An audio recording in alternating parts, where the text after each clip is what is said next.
Hello everyone. आज हम पढ़ेंगे अनुवाद के प्रकार और उसके उद्देश्य, अनुवाद शिक्षण के उद्देश्य। तो शुरू करते हैं। सबसे पहले तो शुरू करते हैं अनुवाद के प्रकार। यहाँ पे डॉक्टर शिवाकांत गोस्वामी ने अपनी पुस्तक प्रायोगिक अनुवाद विज्ञान में अनुवाद के निम्नलिखित प्रकार माने जाते हैं। सबसे पहले है शब्दानुवाद। शब्दानुवाद इसमें क्या होता है कि स्रोत भाषा एवं लक्ष्य भाषा के वाक्य विन्यास की भिन्नता को अनदेखा करके वाक्य का शब्द शब्द मतलब शब्द अनुवाद कर दिया जाता है। जिस तरह से ही इज गोइंग टू बाजार का अनुवाद वह है जो रहा को बाजार, विज्ञान, तकनीकी, गणित आदि विषय में यह उपयोगी है। दूसरा भावानुवाद।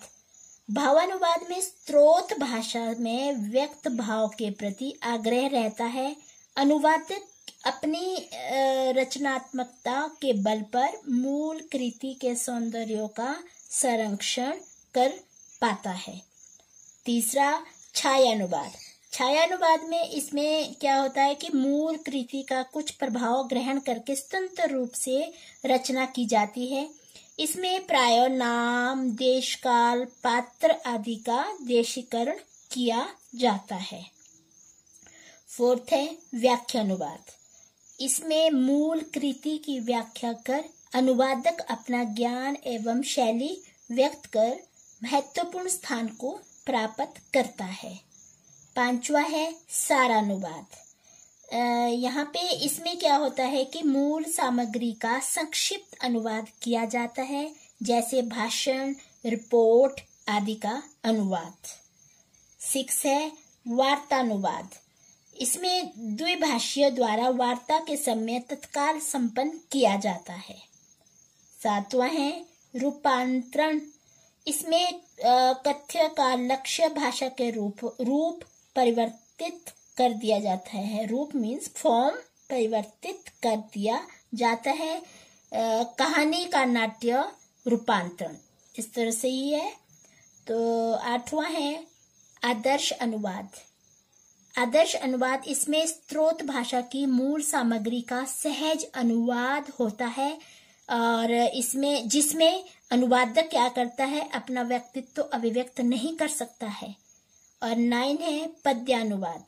पद्यानुवाद इसमें पद्य का अनुवाद लक्ष्य भाषा के पद्य के रूप में किया जाता है, जैसे संस्कृत में मेघदूत का पद्यानुवाद हिंदी में भी छंदबद्धता के साथ हुआ है। 10 है गद्यानुवाद। गद्यानुवाद में जब मूल गद्य सामग्री को लक्ष्य भाषा की गद्य सामग्री में अनुदित किया जाता है और नाटकों के अनुवाद इसी श्रेणी में आते हैं। 11 है प्रोक्ष अनुवाद।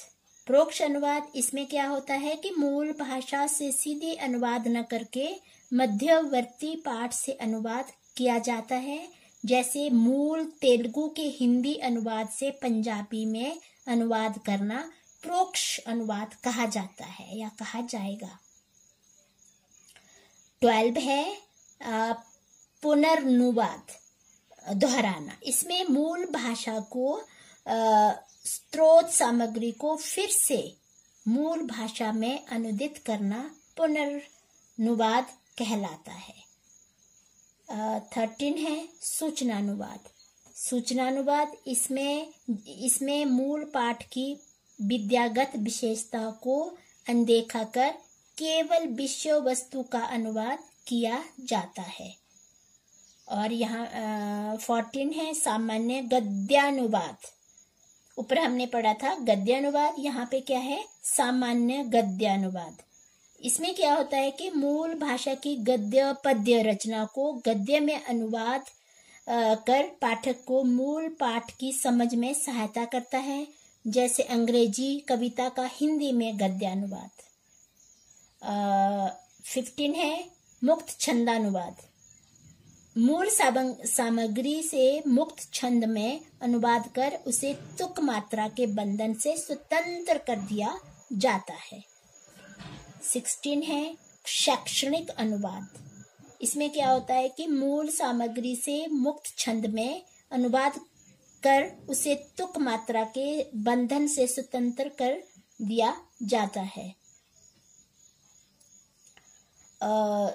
17 है रूप प्रधान अनुवाद। इसमें मूल पाठ के रूप पक्ष को लक्ष्य भाषा में अनुदित किया जाता है। अर्थ को अनदेखा कर उसके ध्वनि योजना पक्ष को सुरक्षित रखा जाता है, जैसे बाल कविताओं का अनुवाद। तो ये अभी जो पढ़ा ये पढ़ा अनुवाद के प्रकार। अब जो पढ़ेंगे इसका उद्देश्य पढ़ेंगे। अनुवाद शिक्षण के उद्देश्य। तो अनुवाद शिक्षण के उद्देश्य कौन कौन से हैं ये निम्नलिखित है। सबसे पहले कि अनुवाद शिक्षण के माध्यम से विद्यार्थी को स्रोत भाषा के विविध पक्षों से परिचित कराना, और दूसरा है कि अनुवाद की जाने वाली सामग्री के विषय से संबंधित तथ्यों से अवगत कराना। तीसरा, विद्यार्थी को लक्ष्य भाषा के विविध पक्षों से परिचित कराना। चौथा, विद्यार्थी को साहित्य की विभिन्न शैलियों व तत्वों से परिचित कराना। पांचवा, विद्यार्थी में साहित्य के प्रति रुचि उत्पन्न करना। छठा, विद्यार्थी के मन में मानवीय संवेदना, कल्पना शक्ति, तर्क व चिंतन शक्ति का विकास करना। सातवां है विद्यार्थी में राष्ट्रीय भावना का विकास करना। आठवां, विद्यार्थी में विश्व बंधुत्व की भावना विकसित करना। और 9 है विद्यार्थी में सृजनात्मक क्षमता का विकास करना। 10 है समाज व देश के विकास में अपनी क्षमता शक्ति का सदुपयोग करने के लिए विद्यार्थी को प्रेरित करना। और इसका 11 है कि विद्यार्थी को आत्मविभक्ति में सक्षम बनाना। तो ये थे इसके उद्देश्य। तो आज हमने बच्चों ये पढ़ा है प्रकार और उद्देश्य। कल पढ़ेंगे इसके प्रणालियां। Thank you.